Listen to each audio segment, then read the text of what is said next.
إن الحمد لله نحمده ونستعينه ونستغفره ونعوذ بالله من شرور أنفسنا ومن سيئات أعمالنا من يهده الله فلا مضل له ومن يضلل فلا هادي له وأشهد أن لا إله إلا الله وحده لا شريك له وأشهد أن محمدا عبده ورسوله يا أيها الذين آمنوا اتقوا الله حق تقاته ولا تموتن إلا وأنتم مسلمون يا أيها الناس اتقوا ربكم الذي خلقكم من نفس واحدة وخلق منها زوجها وبث منهما رجالا كثيرا ونساء واتقوا الله الذي تساءلون به والأرحام إن الله كان عليكم رقيبا يا أيها الذين آمنوا اتقوا الله وقولوا قولا سديدا يصلح لكم أعمالكم ويغفر لكم ذنوبكم ومن يطع الله ورسوله فقد فاز فوزا عظيما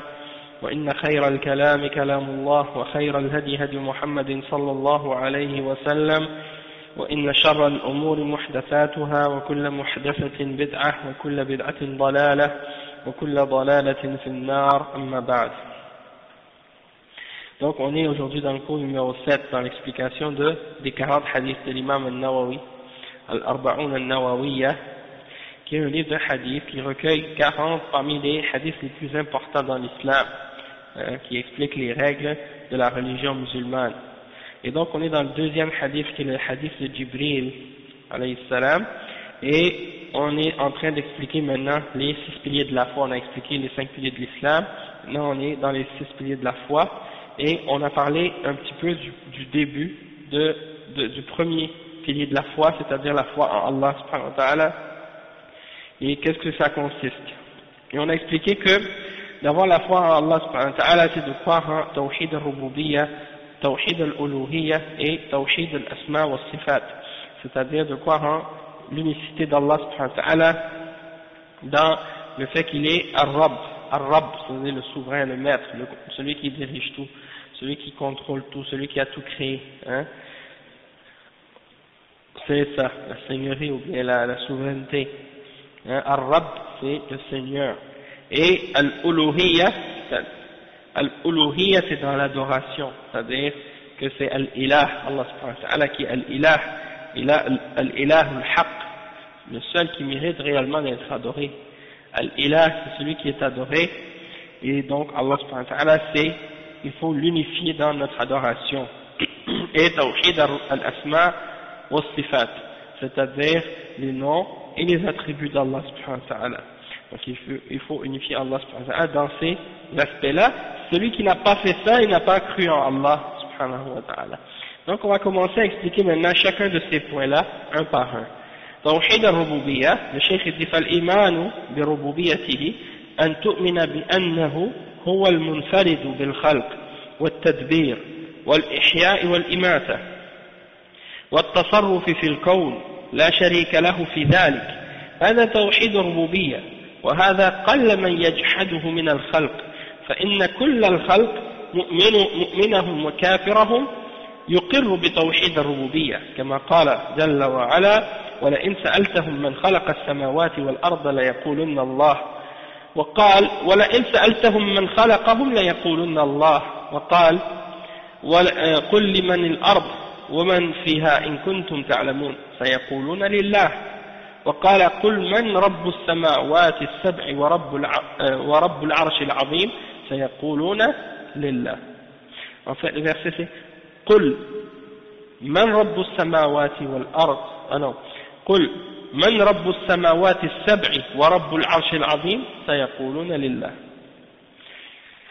قل وقال تعالى قل من يرزقكم من السماء والأرض أمن يملك السمع والأبصار ومن يخرج الحي من الميت ومن يخرج الميت من الحي ومن يدبر الأمر فسيقولون الله فهم مقرون بتوحيد الربوبية. Donc on va expliquer cette partie-là. Le cheikh il dit avoir la foi en Ar-Rububiyya, c'est-à-dire avoir l'iman dans Ar-Rububiyya, qu'est-ce que ça signifie? Ça signifie que tu crois que Allah subhanahu wa ta'ala c'est le seul qui peut créer, qui peut contrôler, qui peut faire vivre, qui peut faire mourir, qui peut diriger cet univers. Et Allah n'a pas de partenaire et il n'a pas d'associé dans tout ça. Il est seul. Et il y a personne, il ne partage pas le contrôle de rien dans ces choses-là avec quoi que ce soit dans l'univers. Il n'a pas d'associé, de partenaire. Donc, Allah subhanahu wa ta'ala, il est l'unique et il faut l'unifier dans ça. Ça s'appelle Tawhid al-Rububiyyah. Et cet aspect de Tawhid, il y a très peu parmi les êtres humains sur la terre qui ont nié cette catégorie-là de Tawhid. La plupart des gens sur la terre, ils croient en ça. Ils acceptent que Allah c'est le maître de toutes choses, que c'est lui le créateur, le tout-puissant. Même tu vas parler avec des kuffars ici, tu vas leur discuter avec eux à propos de la religion ou de Dieu, et puis tu vas voir qu'à la fin, même s'ils disent non, moi je crois pas à une religion, ils vont dire oui, mais je crois qu'il y a un être puissant, quelqu'un qui est tout puissant, qui contrôle tout, qui est au-dessus de tout. Donc même s'ils ne croient pas à la religion, ils ne croient pas au livre d'Allah, ils ne croient pas aux messagers d'Allah, ils ne croient pas aux anges, au jour dernier, au paradis ou à l'enfer, mais il dit quand même il y a quelque chose, il y a une force. Hein. Donc ça c'est la preuve que la plupart des êtres humains sur la terre, ils reconnaissent l'existence d'Allah subhanahu wa ta'ala. Mais ceux qui disent, parmi les gens qui disent non, Dieu n'existe pas, je crois pas en ça, ça n'existe pas, la plupart d'entre eux, ils y croient en réalité dans le fond de leur cœur, mais par orgueil, par fierté, par arrogance, ils refusent de l'admettre. Mais c'est pas un rejet absolu et un rejet qui est sincère. C'est un rejet hypocrite de leur part et basé sur l'arrogance et la fierté et aussi l'orgueil qu'ils ont dans leur cœur de vouloir se prosterner. Ils ne veulent pas se soumettre à Allah. D'accord? Donc, ils sont comme Iblis, il dit Dieu existe, le diable sait que Dieu existe, mais il refuse de se soumettre, même s'il reconnaît, il n'est pas croyant. Donc c'est la même chose. Ces gens-là, la majorité des êtres humains sur la terre, ils reconnaissent que Allah existe. Et tous les êtres humains, qu'ils soient musulmans ou non musulmans, croyants ou non croyants, ils acceptent cet aspect et cette catégorie de tawhid. Hein? Parler à n'importe quelle personne sur la terre, même des chrétiens, des juifs et d'autres religions, tu leur demandes c'est qui est créateur du ciel et de la terre, ils vont dire c'est Dieu. Et le cheikh il donne des preuves de ça même dans le Coran par rapport aux mouchriquines qui étaient à l'époque du prophète Mohammed sallallahu alayhi wa sallam, qui adoraient des idoles. Allah subhanahu wa ta'ala il dit dans le verset 25 dans Surat Al-Ankabut, et si tu leur demandes qui a créé les cieux et la terre, si tu demandes aux mouchriquines, aux gens qui adorent qui croient aux idoles et qui prient aux idoles, si tu leur demandes qui a créé les cieux et la terre, ils vont dire c'est Allah. Donc ça c'est la preuve que ces gens-là, malgré qu'ils font du shirk et qu'ils adorent d'autres que Allah, mais ils savent que Allah c'est le seul créateur et que c'est lui qui a créé les cieux et la terre. Et ça suffit pas pour que quelqu'un soit un croyant. Ça suffit pas pour que quelqu'un soit considéré comme étant un musulman, même s'il dit Dieu existe puis c'est lui qui a tout créé puis il est unique. Même s'il dit ça, ça ne veut pas dire qu'il est musulman. Parce que pour qu'il soit musulman, il faut qu'il accepte de rejeter tout ce qui est adoré en dehors d'Allah. Il faut qu'il accepte qu'il ne va plus prier à une idole ou à une statue, ou à Jésus, ou à Marie, ou à un saint, ou à une croix, ou à une image, ou à quoi que ce soit d'autre en dehors d'Allah subhanahu wa ta'ala. At-Tahut, tout ce qui est adoré en dehors d'Allah. Tant qu'il n'a pas accepté de nier toutes ces choses-là en dehors d'Allah, il n'est pas un musulman. C'est pour ça que ceux qui disent que la signification de la ilaha illallah, ça veut dire il n'y a pas de Dieu excepté Allah, ou il n'y a pas de créateur excepté Allah, c'est une fausse traduction. Ceux qui disent que la ilaha illallah, ça veut dire il n'est de Dieu que Dieu, ça c'est une fausse traduction. La vraie traduction de la ilaha illallah, c'est rien ne mérite d'être adoré excepté Allah. Rien ne mérite d'être adoré excepté Allah. C'est ça la signification de la ilaha illallah. C'est pas il n'est de Dieu que Dieu. Qu'est-ce que ça veut dire ça, il n'est de Dieu que Dieu? Hein? Non mais franchement c'est vrai. Qu'est-ce que ça veut dire il n'est de Dieu que Dieu? Ah oui, tu te demandes, tu dis, mais il n'est de Dieu que Dieu. Qu'est-ce que ça signifie? Il n'est de Dieu que Dieu. Demande à un chrétien. Est-ce que tu es capable de dire il n'est de Dieu que Dieu? Le chrétien va dire oui. Demande à un juif, il n'est de Dieu que Dieu. Est-ce que tu es capable de dire ça? Il va dire oui. Il n'y a pas de problème de dire ça. Mais va dire à un chrétien, rien ne mérite d'être adoré excepté Allah. Est-ce qu'il va accepter? Rien ne mérite d'être adoré excepté Dieu, le Créateur, le Maître de toutes choses. Hein? Que tu ne dois pas prier Jésus ou adorer Jésus ou Marie. Il refuse. Parce qu'il veut absolument adorer Jésus. Il veut absolument adorer Marie. Exactement. Mais si tu leur dis, tu dois adorer Dieu seul, ils n'acceptent pas ça. Hein? Et donc ça c'est des exemples. Et aussi, il y a un autre verset dans Surat Az-Zukhruf, le verset 87. Hein? Et si tu leur demandes qui les a créés eux, ils vont dire Allah.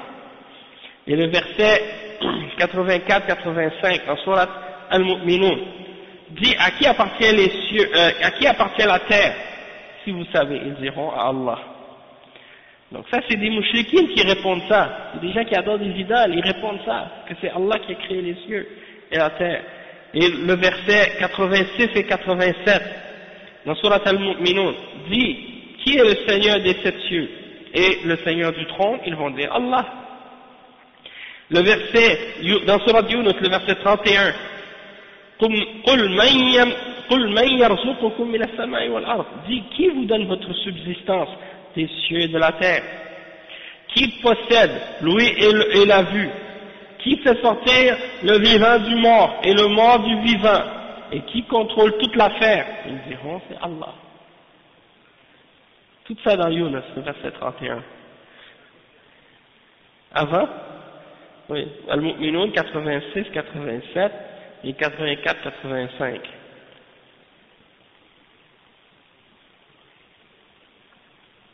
Donc ça c'est pour vous dire que les mouchrikoun, ils disent, oui c'est Allah qui contrôle tout ça, qui donne la subsistance, qui fait mourir, qui fait vivre, ça ils sont tous d'accord là-dessus. Alors, c'est ça en fait qui nous montre que la ilaha illallah, ça veut pas dire que tu dois croire que Dieu existe. C'est pas ça la signification. Maintenant tu regardes les petits enfants musulmans qui viennent à la mosquée des fois avec leurs parents, tu leur demandes qu'est-ce que ça veut dire la ilaha illallah, ils savent pas. Ils sauront pas comment te traduire la ilaha illallah. Ni en arabe ni en français. Si tu demandes à ces enfants-là, c'est quoi la différence entre un musulman et un chrétien, ils vont peut-être savoir quelques réponses, mais ils vont pas être capables de répondre par rapport à la ilaha illallah, qu'est-ce que ça veut dire. Hein? Et donc ça c'est pourquoi c'est important pour nous d'apprendre notre aqidah et de comprendre le tawhid avant toute autre chose, parce que c'est la base de notre religion. Hein? Et le cheikh il mentionne un autre verset, وَمَنْ يُخْرِجُ الْحَيَّ مِنَ الْمَيِّتِ فهم مقرون بتوحيد الربوبية من يخرج الحي من الميت ومن يخرج الميت من الحي ومن يدبر الأمر فسيقولون الله سبحانه وتعالى فهم لا يجحدون هذا مع أنهم مشركون كما قال تعالى وما يؤمن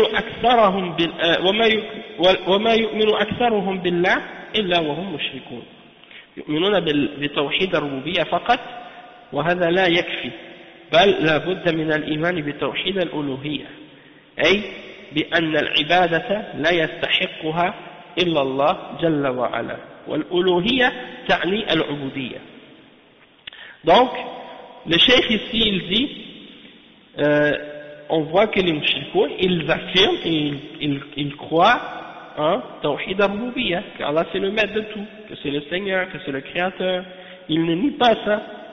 Malgré ça, ils sont quand même des mushrikoun. Regardez le verset 106 dans Surat Yusuf. Allah il dit quoi dans ce verset-là? Il dit, et la plupart des hommes, la plupart d'entre eux, ils sont, c'est-à-dire, la plupart d'entre eux ne croient en Allah qu'en étant des mushrikoun. C'est-à-dire, ils croient en Allah, mais ils sont des mushrikoun quand même, malgré qu'ils croient en Allah. Pourquoi? Parce qu'ils disent Allah c'est le créateur, c'est le pourvoyeur, c'est le maître de toutes choses, c'est le tout-puissant. Puis, ils vont adorer d'autres que lui. Et je me souviens même quand on était jeunes, on allait à l'église. Non, mushrikoun c'est ceux qui font du shirk. Et le shirk, on a fait c'est hypocrite.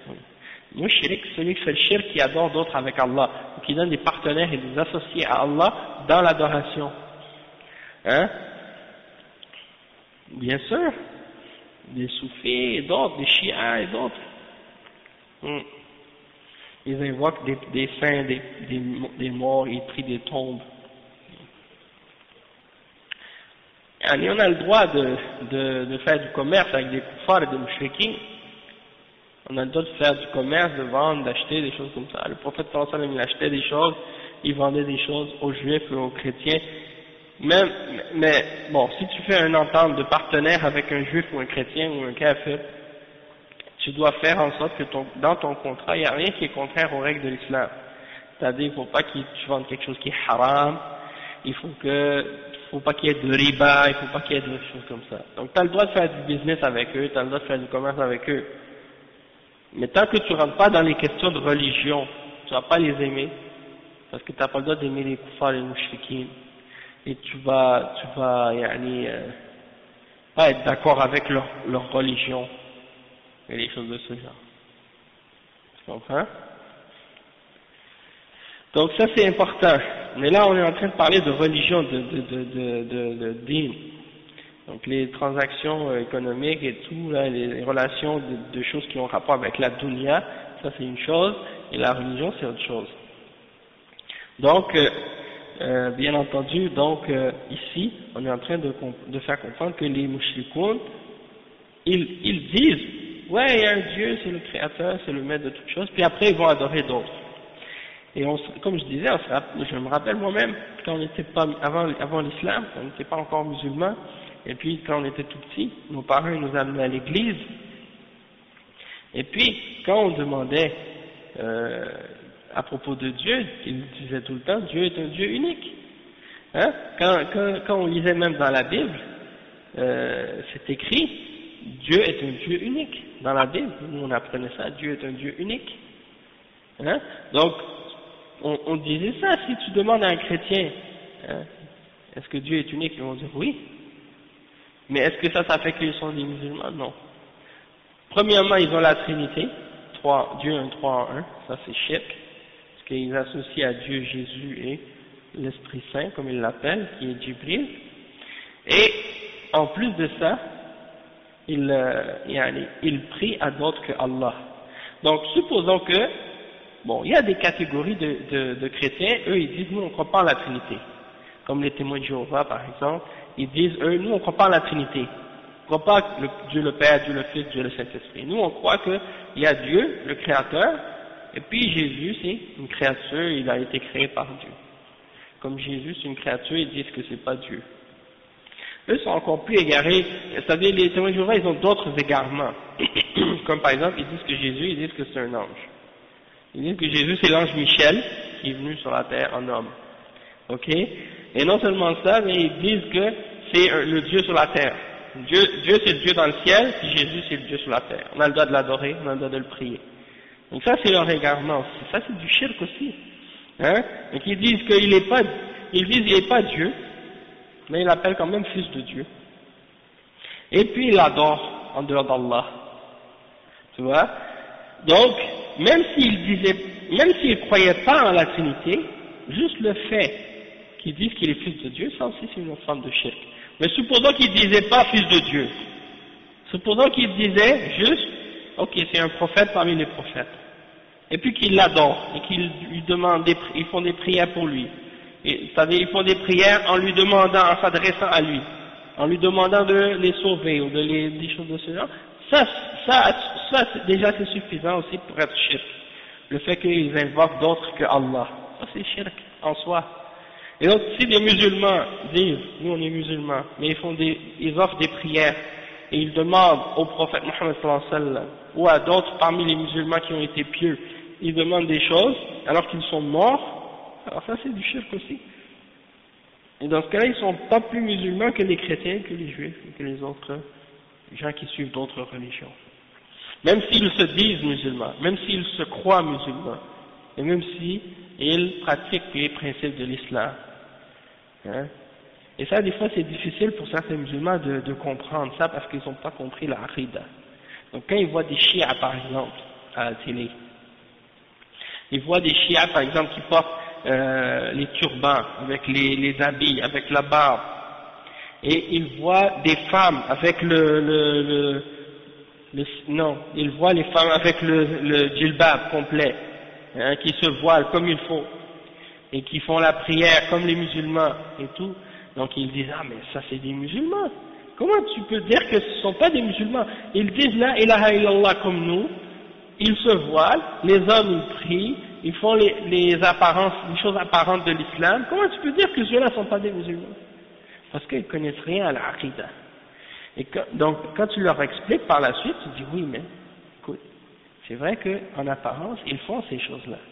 Mais si un chrétien fait la même chose que les musulmans, si un chrétien ou un juif ou n'importe qui décidait de dire la ilaha illallah et commence à faire la prière avec les musulmans, il commence à faire le ramadan comme les musulmans, il commence à voiler sa femme comme les musulmans, puis qu'il dit je suis toujours en train de adorer Jésus, il ne sera pas musulman. Même s'il dit la ilaha illallah Muhammad Rasulullah, tant qu'il n'a pas arrêté d'adorer d'autres que Allah, il ne sera pas musulman. Et donc ça c'est difficile pour certains de comprendre ça parce qu'ils n'ont pas compris la base de la religion musulmane. Bon, ça c'est important, et le cheikh il dit donc, c'est pas juste de dire je crois en Allah seul, ou Dieu est unique, et Allah qui est le créateur et tout ça, c'est pas suffisant. Il faut en plus de ça que tu abandonnes tout ce qui est adoré en dehors d'Allah. Et c'est pas juste de dire je n'adore pas d'autre que Allah. Il faut pas seulement que tu dises moi j'adore pas d'autre avec Allah ou je fais pas le shirk, ou j'adore pas d'autre que Allah. Il faut que tu te désavoues, que tu rejettes ceux qui font ces choses-là. Parce que si tu dis, moi j'adore pas des idoles, j'adore pas Jésus, j'adore pas Marie, j'adore pas des saints, j'adore pas des tombes, je prie pas à d'autres qu'Allah, j'adore Allah seul, mais je suis d'accord avec les autres, qu'est-ce que les autres font, c'est correct, c'est bon, ça, dans ce cas-là t'es comme eux. Même si tu ne le fais pas toi-même, mais toi tu es d'accord avec eux, alors tu es avec eux. Donc il faut se désavouer de ces gens-là. C'est pas juste tu dis, oh chacun pour soi, chacun a sa religion, eux ils sont libres, ils ont leur religion, ils font qu'est-ce qu'ils veulent, c'est correct pour eux, et pour nous c'est correct pour nous. Ça, si tu fais ça, t'as pas compris encore la ilaha illallah. Parce que la ilaha illallah, il faut que tu te désavoues de tout ce qui est adoré dans Allah et que tu dises que c'est faux. C'est pas juste de dire, nous on a la vérité. Il faut que tu dises, les autres sont sur le faux aussi. Pas juste toi tu es sur la vérité. Parce que si tu dis, moi je suis sur la vérité, lui il est sur la vérité, lui il est sur la vérité, comme il y en a aujourd'hui qui disent ça. Dis chacun sa vérité. Pour toi ça c'est la vérité, pour moi ça c'est la vérité. Et pour l'autre ça c'est sa vérité, chacun sa vérité. Ça c'est pas logique ça. C'est-à-dire, on n'a pas besoin de les fréquenter, puis d'être amis avec eux, puis de les côtoyer, puis d'être ouvert avec eux. Excepté si c'est dans le but de leur faire la da'wah. Si c'est dans le but de leur faire de la da'wah et pour les appeler à l'islam, oui.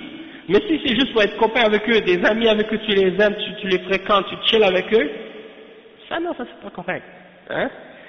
Il y a des gens comme ça, malheureusement, il y a des musulmans, ils disent à leurs enfants, oui, vous pouvez avoir des amis chrétiens, juifs, bouddhistes, athées, n'importe quoi. Ils les laissent fréquenter n'importe qui dans la rue. Et même ils les laissent fréquenter des gens de bid'a, des choses comme ça, des musulmans qui prient pas, c'est ça. Donc il faut fréquenter des musulmans croyants seulement, qui pratiquent l'islam seulement, tu les prends pour amis ou pour alliés. Si ces gens-là que tu fréquentes ou que tu vois régulièrement sont pas des croyants, tu leur fais la da'wah, tu leur parles, hein, tu les essaies de les réexpliquer l'islam. Mais c'est pas pour être ami avec eux comme ça, puisque il n'y a pas de bienfait ni pour toi dans ça, puis ça risque d'être contre toi par la suite. Il y a des gens comme ça qui maintenant veulent montrer aux non-musulmans que, comme ils veulent essayer de démentir la mauvaise réputation que les musulmans ont dans les médias. Puis à cause de ça, ils vont même à l'extrême parfois, ils vont même jusqu'à tomber dans des choses contraires à l'islam pour arriver à prouver à des non-musulmans que qu'est-ce que les médias racontent sur les musulmans, c'est pas vrai. Donc ils vont essayer être amis avec eux, puis rire avec eux, accepter toutes les choses fausses qu'ils font. Dans le sens, rire avec eux dans le sens que quand ils font des choses, des blagues qui sont dans des sujets qui sont pas permis ou pas corrects dans l'islam, eux ils vont accepter de rire de ces blagues-là pour se faire accepter d'eux. des choses comme ça. C'est ça. Ou bien les femmes musulmanes voilées, tu vas voir les femmes musulmanes avec des foulards, puis elles vont discuter normalement avec des femmes, avec des hommes, même avec des femmes non musulmanes, dans des choses qui sont contraires à l'islam.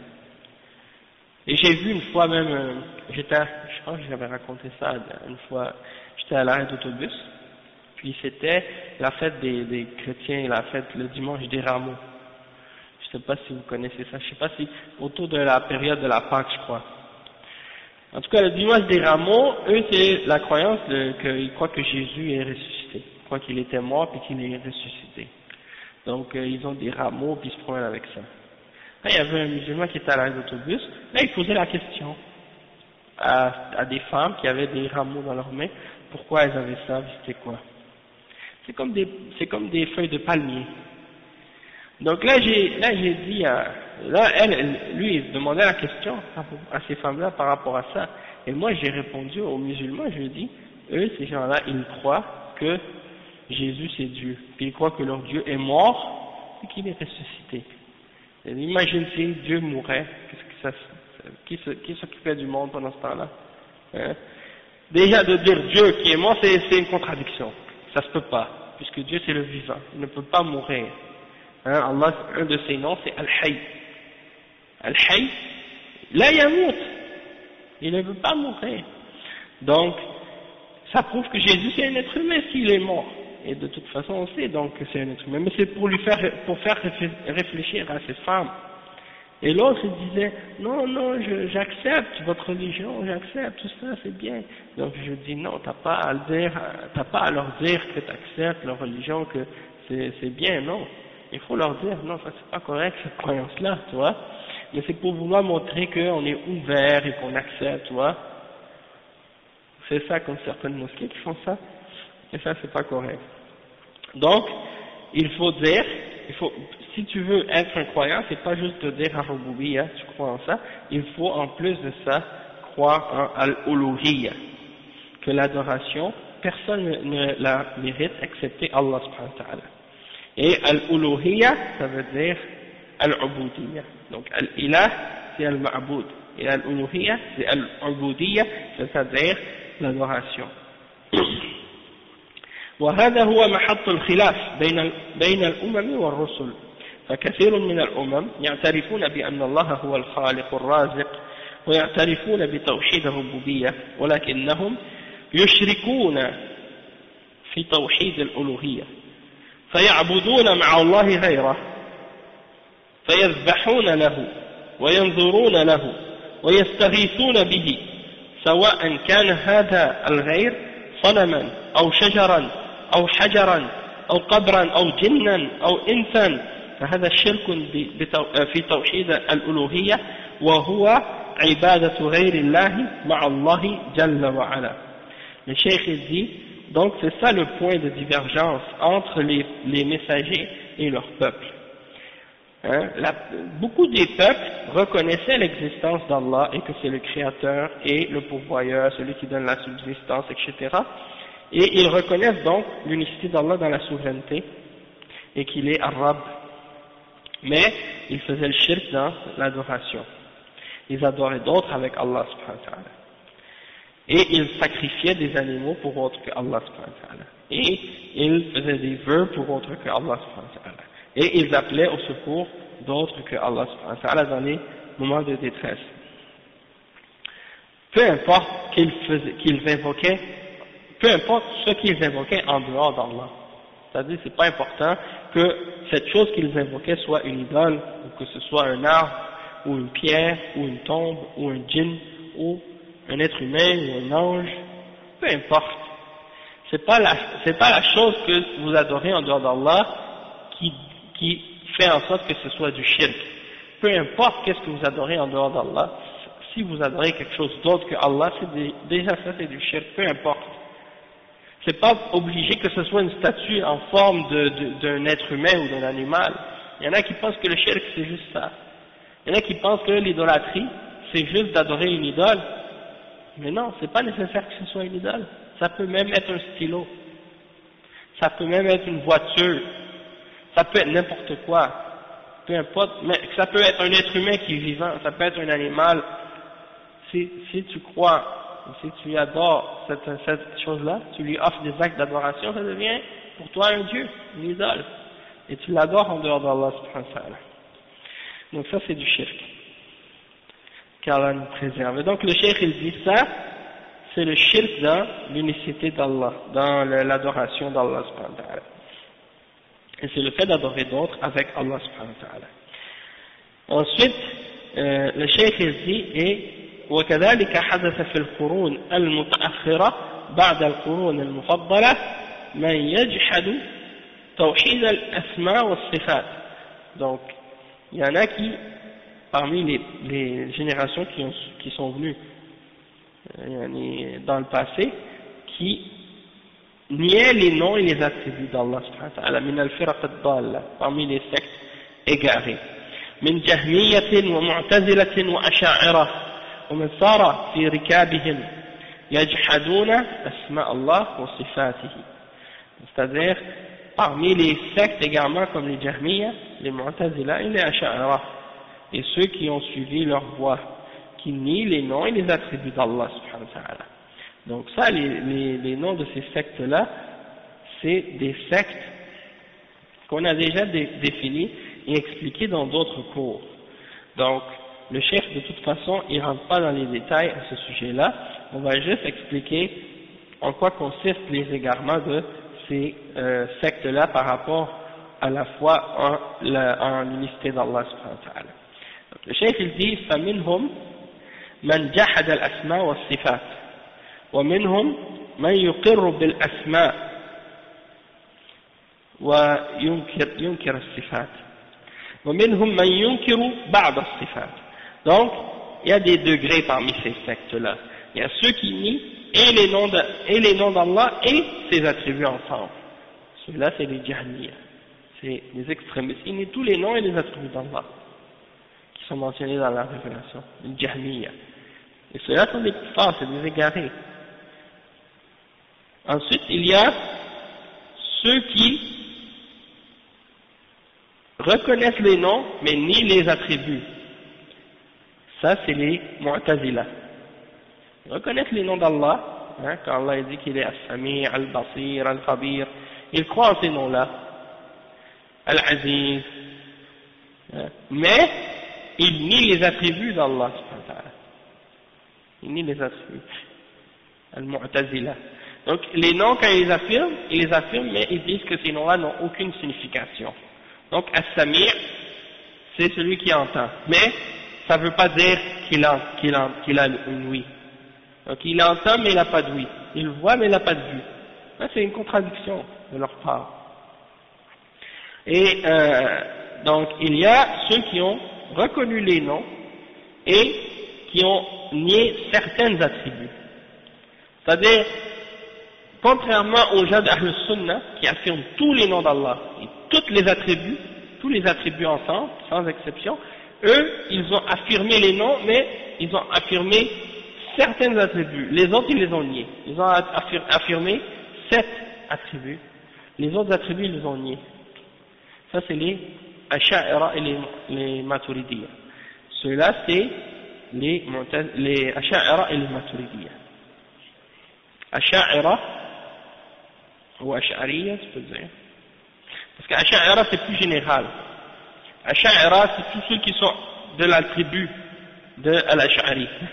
C'est une tribu, il y a même des Sahaba qui sont de cette tribu-là. Abu Musa Al-Ash'ari. Donc Asha'ira, c'est ça. Al-Ash'ariyya, c'est ceux qui s'attribuent ou qui s'apparentent ou qui prétendent suivre Abu al-Hassan Al-Ash'ari. Abu al-Hassan Al-Ash'ari qui est né en 270 et qui est mort en 330, quelque chose comme ça. Wallahu a'lam. Al-Ash'ira et al-Maturidiyya. Eux, ils croient en les noms d'Allah. Ils croient en 7 attributs. Mais, ils rejettent les autres attributs. En tout, combien d'attributs? Oui, il y a 99 noms. Puis il y a un grand nombre d'attributs également. Mais eux, ils en affirment juste 7. Les autres attributs qui sont mentionnés dans le Coran, ils disent on ne va pas les accepter tels qu'ils sont, on déforme leur sens, on leur donne une autre signification, hein, parce qu'ils craignent qu'en les affirmant, on fait ressembler Dieu à sa création. Et donc ils vont dire non, Allah par exemple, ils vont dire non, Allah il n'a pas l'amour, il n'a pas la haine, il n'a pas la colère, il n'a pas par exemple le fait qu'il s'est élevé au-dessus de son trône, le fait qu'il descend dans le troisième tiers de la nuit au dernier des cieux, hein, qu'il descend au dernier des cieux. Eux ils disent non, on ne croit pas en ça, parce que ça implique que Dieu ressemble à sa création.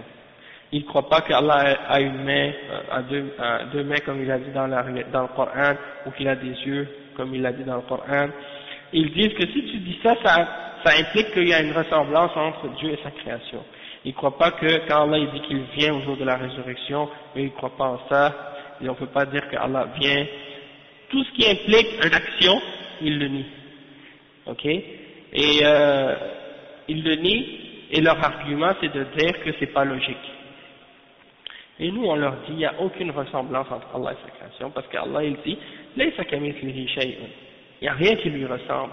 Donc, toi, qu'est-ce que tu imagines dans ton esprit, là, quand tu entends ces attributs-là? Eh bien, déjà, tu fais une erreur d'essayer de l'imaginer, et d'essayer de savoir comment est Allah. Tu n'as pas le droit. Tu peux pas, même si tu essayes, tu peux pas. Donc, nous, on affirme les attributs d'Allah tels qu'ils sont mentionnés dans la révélation, et on les accepte tels qu'elles sont mentionnées, et on croit en ces significations-là, telles qu'elles sont, mais le comment, nul ne peut le connaître, et on les affirme telles qu'elles sont sans essayer de savoir le comment, et sans essayer de déformer le sens des attributs. Parce que les Ash'ara, qu'est-ce qu'ils font? Ils disent, quand Allah dit qu'il s'élève au-delà du trône, ça ne veut pas dire qu'il s'élève, ça veut dire qu'il a conquis le trône. Et quand Allah dit qu'il a une main, ça ne veut pas dire une main, ça veut dire sa grâce. Et quand il dit qu'il a un visage, ça ne veut pas dire le visage, ça veut dire sa personne, son être. Les chrétiens aussi ils font des trucs comme ça. Et donc ils déforment l'attribut et lui donnent une autre signification qui n'a aucun rapport pour essayer de soi-disant s'enfuir de l'idée de la ressemblance entre Dieu et la création. Et nous on leur dit déjà en partant il n'y a pas de ressemblance. Donc il n'y a pas de raison de déformer le sens puisqu'il n'y a pas de ressemblance en partant. Donc ça c'est cette question par rapport aux noms et aux attributs d'Allah. Le cheikh dit wal kullu sawa. ولكن لا بد من الإيمان بأسماء وصفاته كما جاء عن غير واحد من السلف ومذهب السلف أنهم يصفون الله بما وصف به نفسه وبما وصف به رسوله صلى الله عليه وسلم من غير تحريف ولا تعطيل ومن غير تكييف ولا تمثيل فمن جحد الأسماء والصفات أو شيئا منها مع العلم لم يكن مؤمنا بالله لأنه جحد قسما من أقسام التوحيد إلا أن يكون معذورا بجهل أو تقليد أو تأويل فهذا يكون ضالا لا كافرا. Donc le cheikh explique ici, il dit, ils sont tous pareils, peu importe.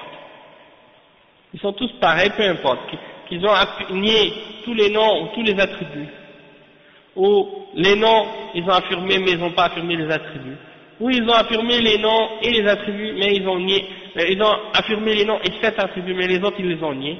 Tout ça c'est pareil. Dans le sens que depuis que tu rejettes ou que tu nies un attribut, ça c'est déjà un égarement. C'est comme si quelqu'un dit, moi j'accepte de croire en tous les noms d'Allah sauf qu'il est Al-Hayy. Ça je ne veux pas croire. Est-ce qu'il est croyant celui-là? Il n'est pas un croyant. Si quelqu'un dit, je crois en tous les attributs d'Allah sauf Al-Aziz, le Tout-Puissant, ça je ne crois pas. Il n'a pas cru en Allah comme il faut. Donc c'est pas juste que tu dises, je crois en Allah. Tu crois en Allah, mais tu dois croire en ses noms et en ses attributs. Parce que toute chose a des noms, toute chose a des attributs.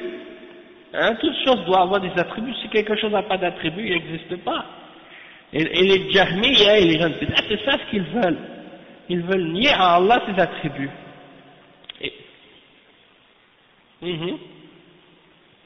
Et donc, le cheikh il dit, donc il faut absolument croire en les noms d'Allah et en ses attributs. Comme ça a été mentionné par plusieurs parmi les salafs, ils ont dit la voie des salafs, la façon dont les salafs ont compris et ont eu la foi en Allah subhanahu wa ta'ala par rapport aux noms et aux attributs, c'est qu'ils décrivent Allah comme Allah s'est décrit lui-même. Et ils décrivent Allah comme le prophète Muhammad sallallahu alayhi wa sallam l'a décrit,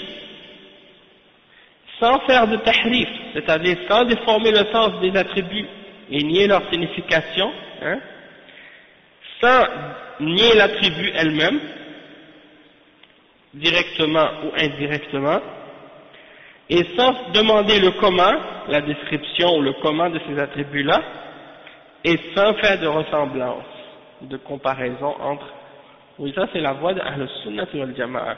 On ne fait pas de comparaison entre Allah et sa création. Ça c'est les 4 principes de la voie des salafs au sujet des noms et des attributs. Donc on ne fait pas de tahrif, on ne déforme pas le sens, on accepte le sens tel quel, on nie pas l'attribut elle-même, ni directement ni indirectement, on ne fait pas de takyif, on ne demande pas le comment de ces attributs-là, et on ne fait pas de tamthil, on n'essaie pas de comparer Allah ou faire des ressemblances entre Allah et sa création. Celui qui nie les noms et les attributs, ou quelque chose des noms et des attributs, avec la connaissance, il n'a pas cru en Allah subhanahu wa ta'ala, parce qu'il a nié une des aspects parmi les aspects du tawhid, une catégorie parmi les catégories du tawhid. Donc, il n'est pas croyant, il est kafir, sauf s'il est excusé par une des excuses valables dans la charia, par exemple l'ignorance. S'il le nie par ignorance, donc il n'est pas kafir, on ne peut pas dire qu'il est kafir dans ce sens-là. Ou bien, il le nie par taqlid, c'est-à-dire, il a étudié lui avec quelqu'un qui était dans cette bid'a, et il l'a suivi aveuglément. Donc dans ce cas-là, il n'est pas kafir, parce qu'il ne savait pas, et il a appris de quelqu'un qui était dans l'erreur. Il n'y a personne qui lui a expliqué la vérité, donc il n'est pas kafir. Ou bien, qui fait un mauvais ta'wil, il a mal compris, il a mal interprété la chose. Il a lu le hadith, il a mal compris. Alors celui-là, il peut être excusé. Hein? Ça c'est un exemple. Donc dans ce cas-là, il va être un égaré. Celui qui fait des erreurs comme ça, c'est un égaré. Mais il n'est pas kafir, nécessairement. Le deuxième pilier de la foi, c'est un égaré, il n'est pas sur la droiture. Mais il y a 2 catégories d'égarement. Il y a, comme les ulama l'ont expliqué, al-dalal an al-tariq wa al-dalal fi al-tariq. Al-dalal an al-tariq, c'est-à-dire, t'es égaré du chemin complètement, c'est-à-dire, t'es pas dans l'islam, t'es complètement égaré, c'est l'égarement total. T'es en dehors de la religion musulmane, tu cherches la voie vers l'islam. Là, t'es un égaré. Et il y a l'égarement à l'intérieur de l'islam, c'est-à-dire, t'es rentré dans l'islam, t'es sur le chemin, sauf que ta guidance n'est pas complète, parce que tu as des erreurs, tu as des ignorances, tu as des déviations, des choses qui ne sont pas correctes, mais qui ne te font pas sortir de l'islam complètement. Donc, tu es dans l'islam, mais tu es égaré quand même. Donc, pourquoi on dit dans la prière, à chaque fois qu'on récite la Fatiha, on dit « Ihdina as-sirat al-mustaqim » guide-nous sur le droit chemin. C'est parce qu'on on peut pas toujours être guidé à 100%. Il y a toujours quelque chose qu'on a besoin pour augmenter notre guidance. C'est ça. C'est ça. Donc il faut corriger notre égarement par la connaissance et par la pratique de ce qu'on sait de la religion. C'est ça. C'est-à-dire que l'égarement c'est relatif. Tu comprends? Par rapport au fait que si quelqu'un est pas musulman, c'est un égaré total. Et si quelqu'un qui est dans l'islam, puis qu'il a certains péchés, certains égarements, certaines fautes, certaines bid'ah, dans ce cas-là, il est musulman, mais il a des égarements, donc il a une certaine forme d'égarement en lui. C'est pour ça que lorsqu'on dit à propos de quelqu'un qui est sur la bid'ah, ou qui est dans les péchés, qui fait des péchés ouvertement, on dit que c'est un égaré, mais ça ne veut pas dire qu'il est kafir. Tu vois? C'est ça. Donc, ça y est pour qu'est-ce qu'il y a. Non, on ne dit pas qu'il est kafir.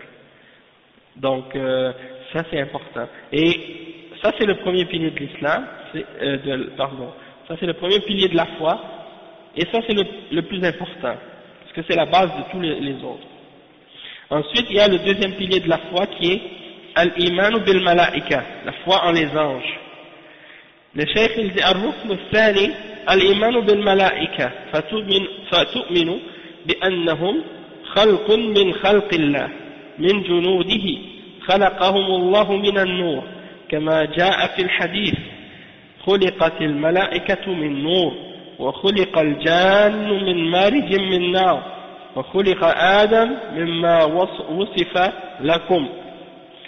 Le cheikh il dit que le deuxième pilier, donc c'est la foi en les anges, c'est de croire que ils font partie des créatures d'Allah subhanahu wa ta'ala, les anges font partie des créatures d'Allah subhanahu wa ta'ala et de son armée, et Allah les a créés à partir de la lumière.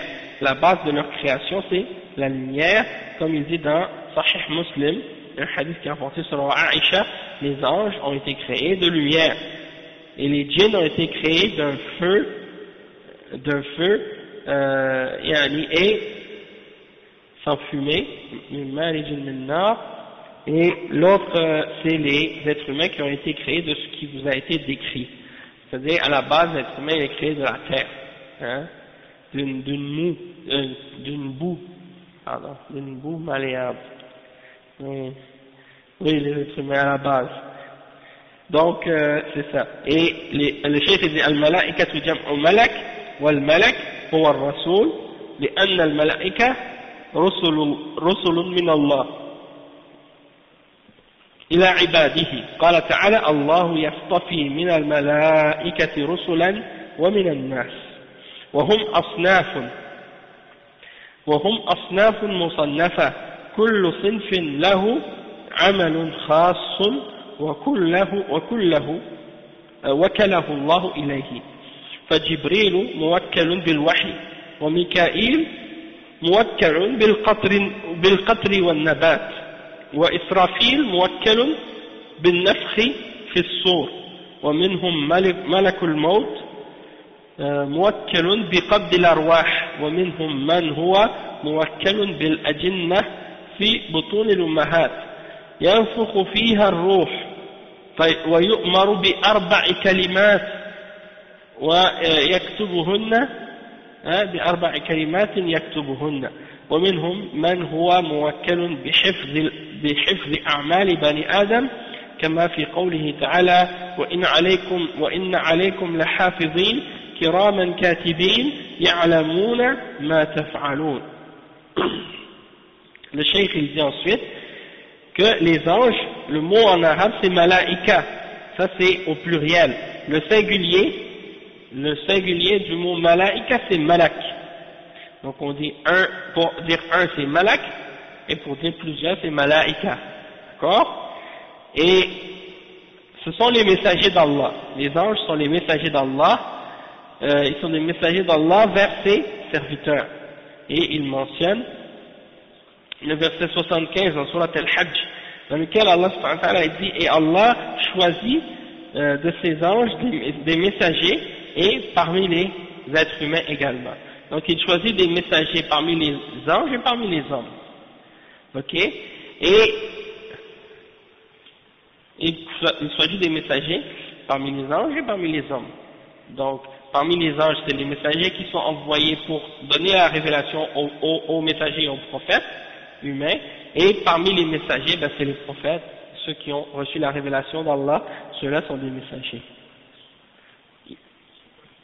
En fait c'est Jibril, mais il peut y avoir, Allah peut choisir les anges qu'il veut pour être des messagers.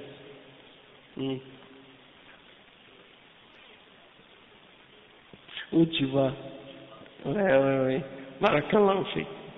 Donc c'est ça l'exemple, comme le frère il mentionne, quand Allah envoie un ange à quelqu'un pour demander quelque chose ou donner un message, un truc comme ça, il peut y avoir des anges qui sont chargés de différentes choses. Masha'Allah, c'était frais dans ta mémoire. Masha'Allah, c'est un beau hadith ça. Et donc le cheikh il dit ici que ils sont différentes catégories les anges, et puis ils ont tous une tâche ou un travail différent, une tâche précise. Chacun est chargé d'un travail par Allah subhanahu wa ta'ala.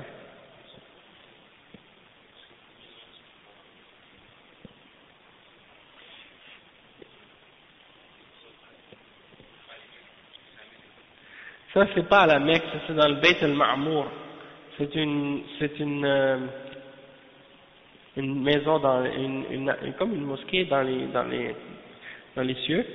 Chaque année, je pense, chaque jour, il y a, je pense, c'est 70 000 anges qui rentrent et ils ressortent jamais. Ouais. Donc, ça c'est autre chose. C'est pour nous faire comprendre la quantité d'anges qui existent dans l'univers, on ne connaît pas. Et nous, on pense on est beaucoup, mais bon. Allah subhanahu wa ta'ala.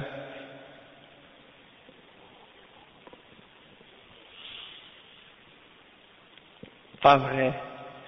A'udhu billah. Et ils ne sont jamais. A'udhu billah. A'udhu billah. Ah non. Donc s'il y a 70 000 musulmans qui viennent au Canada chaque année, ça s'annonce pas tellement bon pour l'avenir si ce sont tous des musulmans qui négligent leurs obligations envers Allah subhanahu wa ta'ala.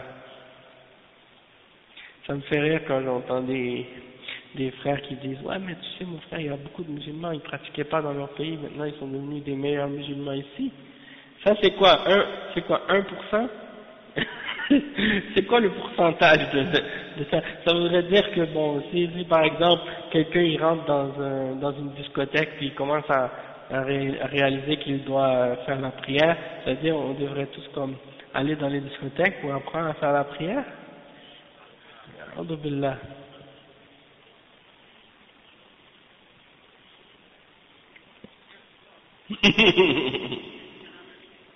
Tu vois, j'ai entendu beaucoup de gens qui disaient ça. Il y a des gens qui vivent dans les pays musulmans, ils disent on a de la famille aux États-Unis, au Canada ou ailleurs, ils sont plus pratiquants que nous. C'est ridicule. Quand j'entends ça, j'ai dit si vous êtes conscient de ça, que ces gens-là sont plus religieux que vous, alors c'est pour vous dire, alors qu'est-ce qui vous empêche vous d'être plus religieux qu'eux? Hein? Vous êtes dans un pays musulman, si vous vouliez vraiment faire les efforts, vous seriez beaucoup plus religieux qu'eux. Hein? C'est sûr que quand on est dans une minorité, puis qu'on est entouré de gens qui ne croient pas en l'islam, ça nous aide à réaliser l'importance de notre religion, mais il y en a qui restent dans les pays musulmans qui arrivent à réaliser ça quand même.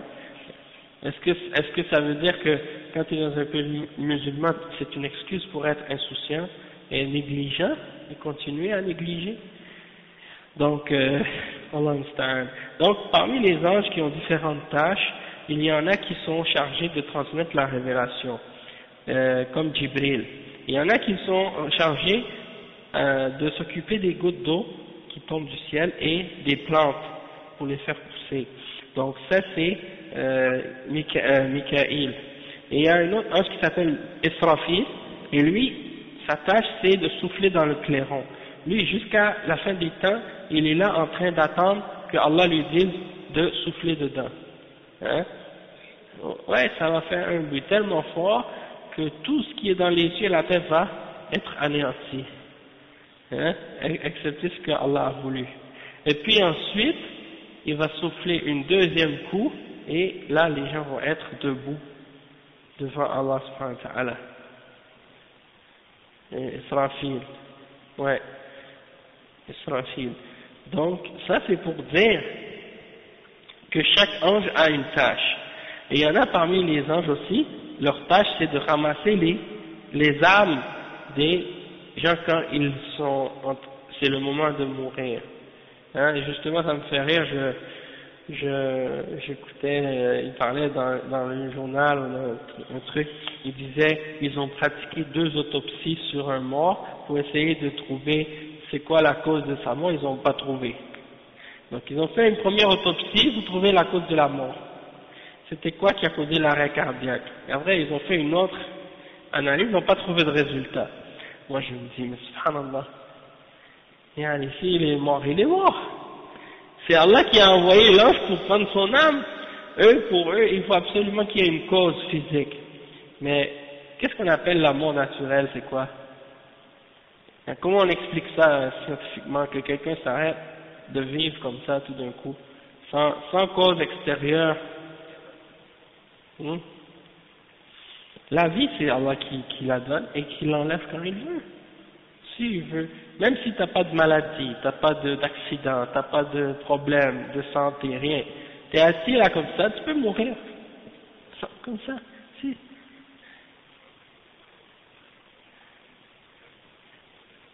Ah oui. Une vie à vivre. Mais en fait, je vais te dire quelque chose. Franchement, si il disait on a juste une vie à vivre, puis qu'il savait qu'est-ce que ça veut dire, il ferait plus d'efforts justement pour adorer Allah subhanahu wa ta'ala, puis faire les ordres et s'éloigner des interdictions, puisque si tu as juste une vie à vivre dans cette vie, puis qu'après tu as le jugement dernier, alors là tu dois faire attention. Eux ils croient pas à ça, ils croient que tu as une vie à vivre dans le sens que quand tu vas mourir c'est fini, il n'y a plus rien.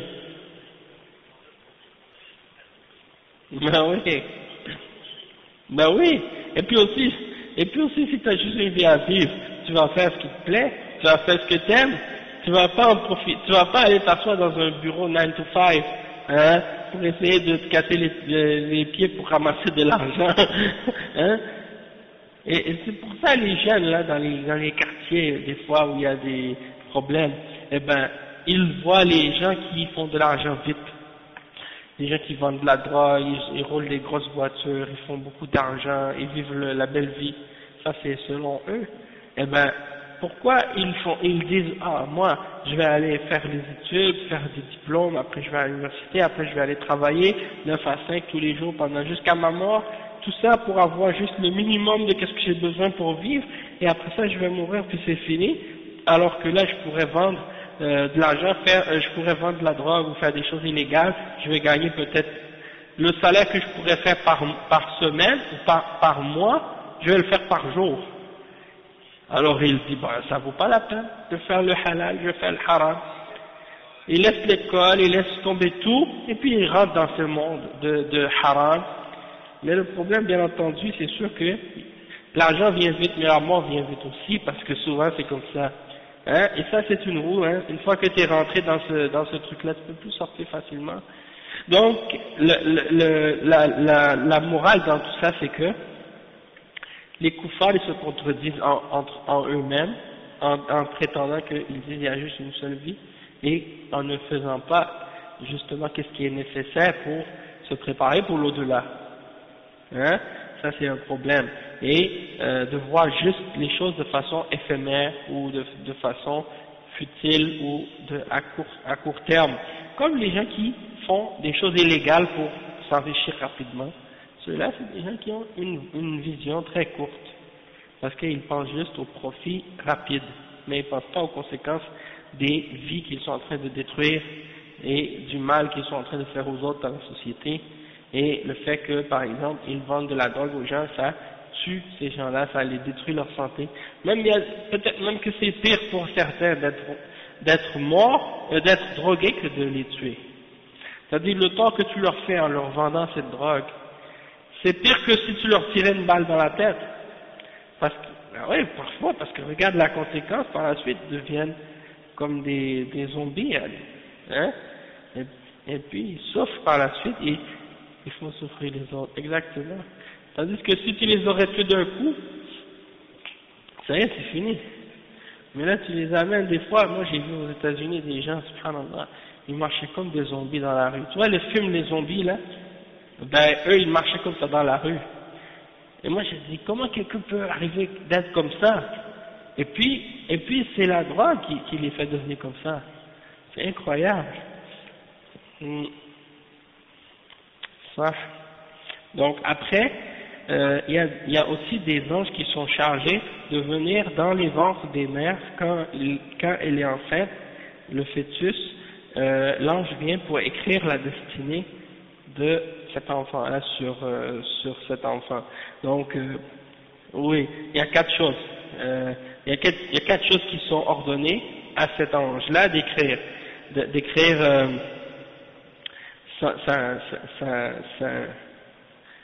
son action,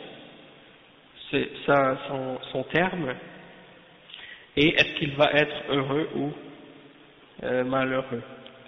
Rizqihi et sa subsistance, c'est ça, sa subsistance, son terme, combien de temps il va vivre, et est-ce qu'il va être heureux ou est-ce qu'il va être malheureux.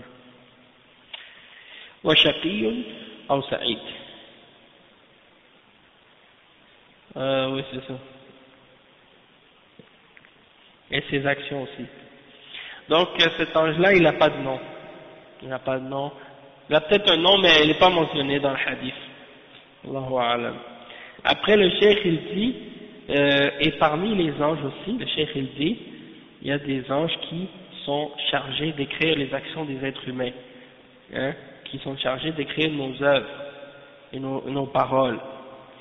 Hein, et il y en a un à droite de notre épaule et à gauche, qui écrivent nos œuvres.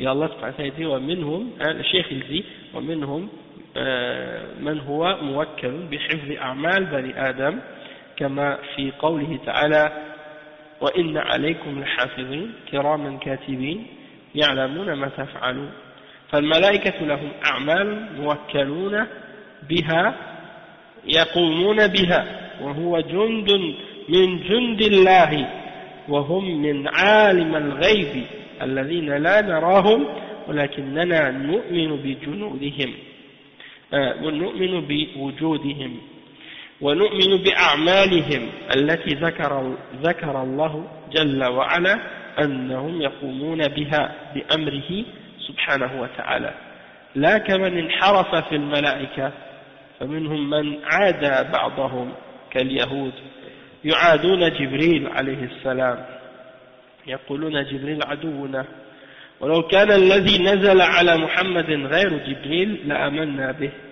ولكن لما كان الذي نزل عليه جبريل فنحن لا نؤمن به لأن جبريل عدونا قال الله تعالى قل من كان عدوا لجبريل فإنه نزله على قلبك بإذن الله مصدقا لما بين يديه وهدى وبشرى للمؤمنين من كان عدوا لله وملائكته ورسله وجبريل وميكال فإن الله عدو للكافرين. Le cheikh il dit que yani, les anges ils ont donc chacun des tâches à faire et ils sont les armées d'Allah subhanahu wa ta'ala. Ils font partie d'une armée parmi les armées d'Allah, et c'est le monde invisible que nous ne pouvons pas voir. Mais on doit croire en leur existence, même si on ne les voit pas. Et on doit croire également en leurs actions que Allah a mentionnées, et qu'ils font ces actions-là que Allah a mentionnées dans la révélation.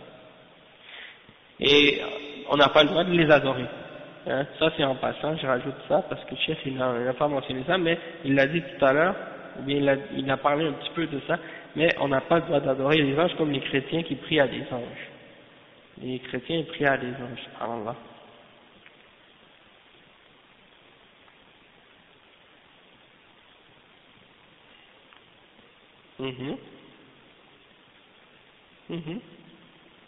Oh oui, il y a des anges que Allah envoie pour nous protéger quand il y a des dangers ou des choses comme ça.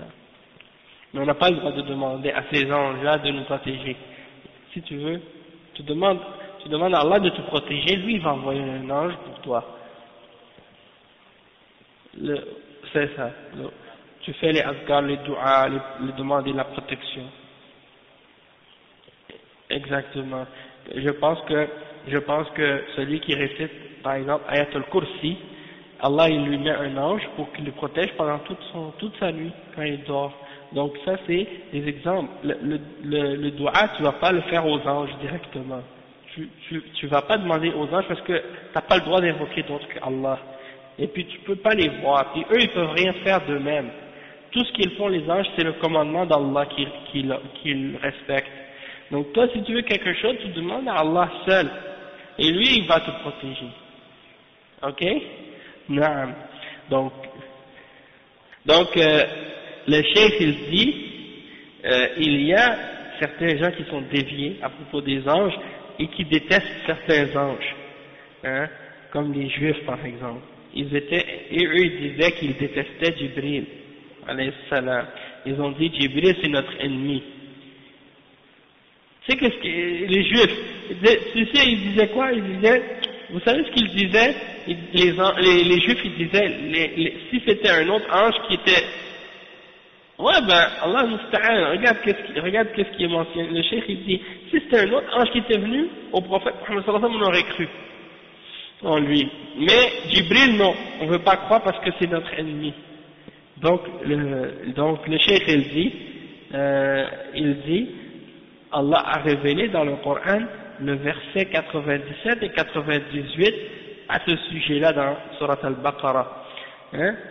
Allah dit au messager d'Allah de dire à ces gens-là, celui qui est ennemi de Jibril, alors sache que certes Allah l'a fait descendre sur ton cœur par la permission d'Allah pour confirmer ce qui était révélé auparavant et comme une guidance et une bonne nouvelle pour les croyants. Et celui qui est l'ennemi d'Allah et de ses anges et de ses messagers et de Jibril et de Mikaël, alors sache que Allah certes il est l'ennemi des mécréants. Donc celui qui est l'ennemi de Jibril, alors Allah il est l'ennemi des mécréants. Inna Allaha aduwwun lil kafirin. Allah il est l'ennemi des mécréants. Aujourd'hui il y a des musulmans qui disent non, il ne faut pas dire qu'on est les ennemis des kuffars. Allah il dit qu'il est l'ennemi des kuffars, des kafirines. Donc toi tu es l'ami des ennemis d'Allah. Ah oui, peut-être. Allah musta'an, oui. Oui, c'est ça, oui. Mais c'est comme je disais à un frère, je dis des fois ces gens-là, hein, quand ils parlent au sujet de l'islam, le problème c'est pas seulement des fois dans ce qu'ils disent qui est faux contre l'islam, le problème c'est dans ce qu'ils disent pas. Parce que c'est vrai, des fois tu mens pas, mais tu dis pas la vérité. Au lieu de parler quand c'est le temps de parler, tu dis rien. Ou quand c'est le temps de clarifier la vérité sur quelque chose, tu le clarifies pas. Puis tu parles d'autres choses, au lieu de parler de ce qui est nécessaire et obligatoire. C'est grave. Allah musta'an. Le cheikh dit ومن الشيعة أيضا من يؤذي جبريل تأثرا باليهود فيقول إن الرسالة لعلي ولكن جبريل خان وأعطاها لمحمد صلى الله عليه وسلم وشاعرهم يقول خان الأمين وصدها عن حيدرة أعوذ بالله ومن الناس خصوصا المشركين. Regarde ce qu'il dit le cheikh, il dit les chiites ils ont imité les juifs, sont en fait influencés par les juifs et ils détestent aussi Jibril. Et les chiites, oui, c'est ce qu'ils disent, ils disent que le message c'était pour Ali, mais Jibril il a trahi et il a donné à Muhammad sallallahu alayhi wa sallam.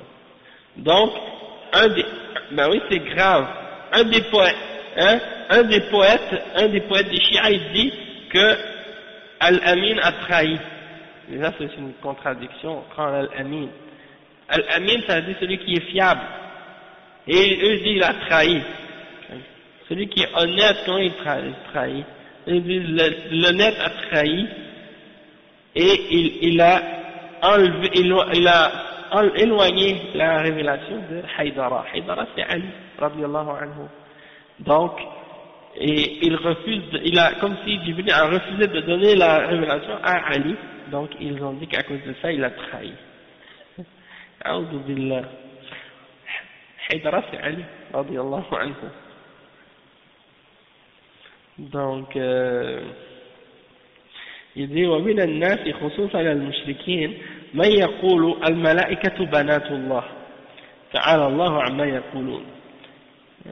قال تعالى وجعلوا الملائكة الذين هم عباد الرحمن إناثا أشهدوا خلقهم. قال تعالى أم له البنات ولكم البنون. وإذا بشر أحدهم بالأنثى ظل وجهه مسودا وهو كظيم ثم قال ويجعلون لله ما يكرهون وتصف ألسنتهم الكذب أن لهم الحسنى وقال تعالى أصطفى البنات على البنين ما لكم كيف تحكمون أفلا تذكرون فإذا كنتم لا ترضون البنات لأنفسكم وتكرهونهن فكيف تنسبونهن إلى الله جل وعلا مع أن الله لم يتخذ ولدا ولكن هذا من باب الرد عليهم ومن باب فساد قولهم كما أن النصارى يقولون إن المسيح ابن الله فنسبوا لله جل وعلا الابن والمشركون نسبوا له البنات والله جل وعلا لم يتخذ صاحبة ولا ولدا لأن الولد جزء من الوالد وشبيه بالوالد والله جل وعلا ليس له شريك ولا شبيه وهو الغني سبحانه وتعالى ليس بحاجة إلى الأولاد إنما هذا في البشر والمخلوقات هي التي بحاجة إلى الأولاد. Donc le cheikh il dit que de même que parmi les gens et en particulier les mouchriquines il y en a qui disent que les anges sont les filles d'Allah, que Allah soit exalté de ce qu'ils disent à son sujet. Il dit dans le verset 19 dans Surat Az-Zukhruf, et ils ont donné à Allah parmi ses serviteurs ils ont fait des anges d'Allah qui sont ses serviteurs des femelles. Ils ont fait des serviteurs d'Allah des femelles, les anges.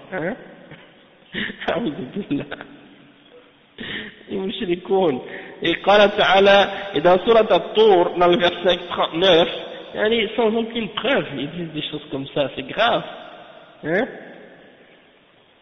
subhanallah. C'est comme, ça me fait rire parce que je lisais un livre de l'imam Ibn al-Qayyim justement et puis il parlait des abeilles, comment Allah subhanahu wa ta'ala a guidé les abeilles puis il leur a enseigné des choses et puis il décrit, l'imam Ibn al-Qayyim il décrit la vie des abeilles dans la ruche, l'organisation des abeilles et tout, dans les petits trous puis dans la ruche au complet, dans toute la maison là qu'ils ont.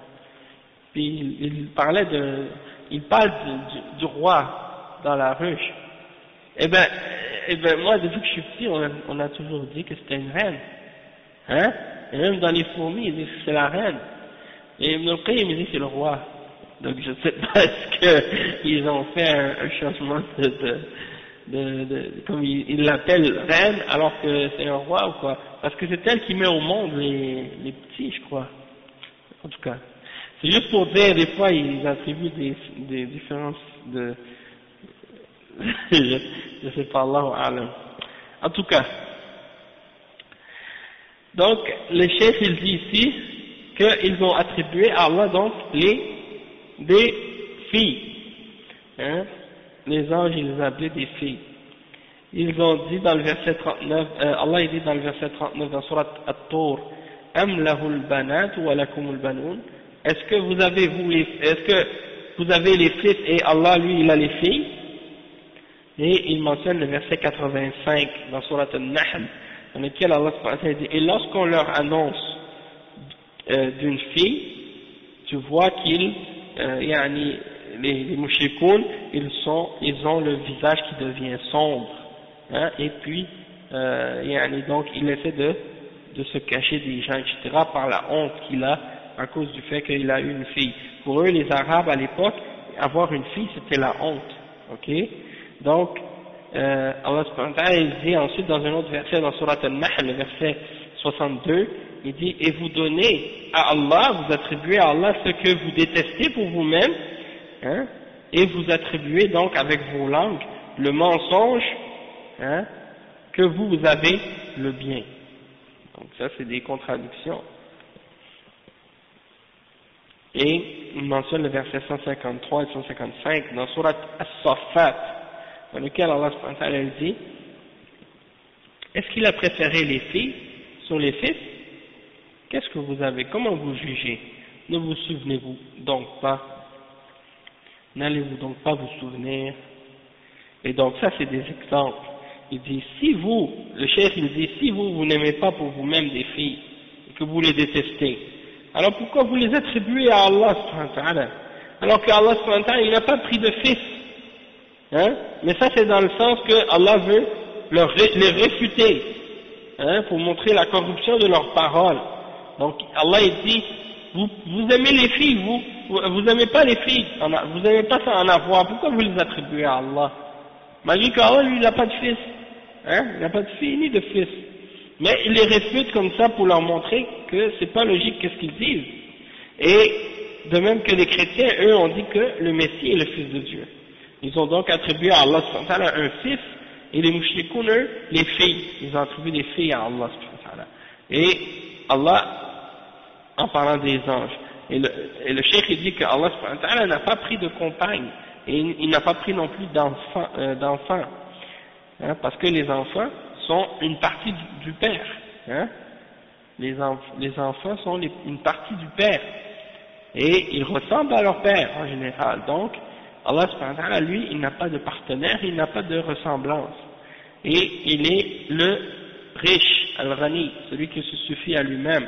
Il n'a donc pas besoin d'enfants. C'est seulement les êtres humains et les créatures, les animaux qui ont besoin des enfants, et non pas nous, hein, non pas nous les êtres humains, non pas, c'est nous qui avons besoin des enfants et non pas Allah subhanahu wa ta'ala.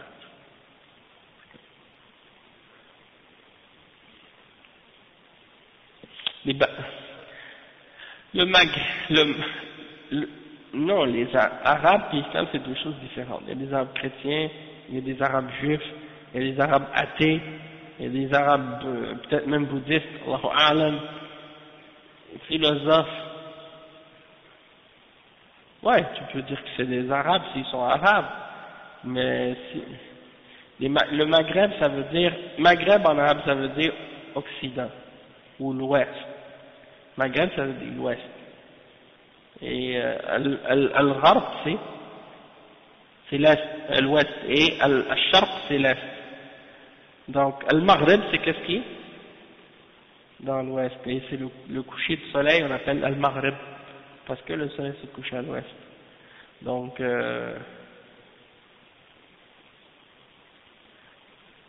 ouais, donc non, le soleil se couche à l'Ouest. C'est ça. Donc, les gens du Maghreb, on les appelle comme ça parce que par rapport aux pays musulmans, le Maroc c'est à l'ouest. C'est pour ça. Par rapport à la Mecque, c'est à l'ouest.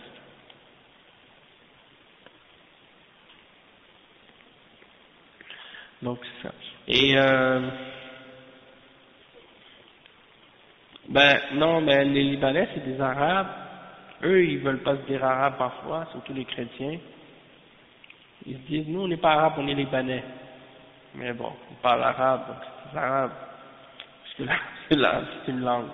Mais bon, c'est ça. Donc il y a plusieurs pays arabes. Les Marocains c'est des Arabes, mais c'est mélangé aussi, les Algériens aussi.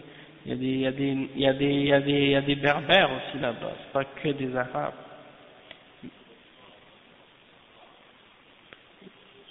C'est les Chleuch et tout, ouais. C'est ça. Ils parlent pas du tout arabe. Ils parlent une autre langue entre eux, le berbère. Et en Algérie, la même chose, les Kabyles et tout. Ils étaient là avant les Arabes. Tu comprends? Ils étaient là avant que les Arabes viennent, avant que les musulmans viennent. Et avant, c'était mouchriquins. Ils adoraient d'autres que Allah. Avant l'islam, c'était, soit il y en a qui étaient des chrétiens, soit il y en a qui étaient des juifs, soit d'autres qui croyaient en d'autres croyances de shirk. Hein? Et puis c'est l'islam qui est venu leur amener la lumière et la guidance.